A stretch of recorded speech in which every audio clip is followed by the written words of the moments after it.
Une identité ne se vend pas. Une identité ne se monnaie pas. La question qu'on peut se poser donc aujourd'hui, c'est quoi être un panafricaniste?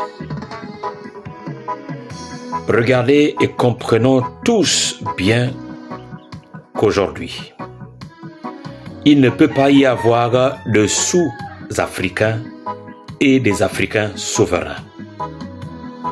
Si tous nous sommes en train de parler et nous sommes en train de prier et de lutter pour que l'Afrique soit alors libérée de tous ces détracteurs, de tous ces colons, de tous ceux qui l'ont méprisé, écrasé, piétiné, déchiré, humilié de par le passé, c'est que chaque pays africain doit alors soupirer et être souverain.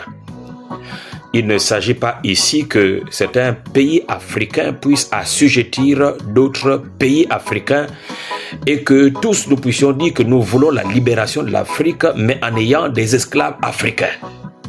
Ceci, c'est que nous allons refuser, et quand nous parlons en tant qu'Africains, c'est-à-dire que moi, en tant que peuple bantou de l'Afrique centrale, plus précisément de Luango, Gabon, je défends d'abord le Gabon, je veux que le Gabon soit souverain. Et mon frère du Cameroun ou du Nigeria ou du Sénégal ou du Mali respecte les limites qui sont les miennes et les limites qui sont les siennes ou les siennes. Chaque Africain défend d'abord son héritage. Lorsqu'on parle de l'identité, lorsqu'on parle de la souveraineté identitaire, il est important qu'un autre Africain ne vienne pas pour mépriser ce que l'autre est en train de faire. Parce que ce qui s'est passé autrefois, c'est que dans nos limites internes, autrement dans nos luttes internes, nous avons été fragilisés en sorte que les autres nous sont venus et nous ont écrasés. Donc moi, je dois soutenir mon frère comme mon frère doit me soutenir.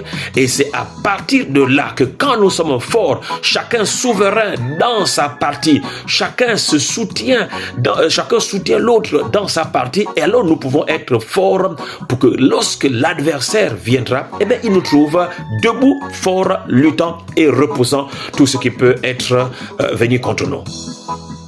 Alors ici, j'invite et je demande que tout cela du Gabon doit se réveiller maintenant parce que notre temps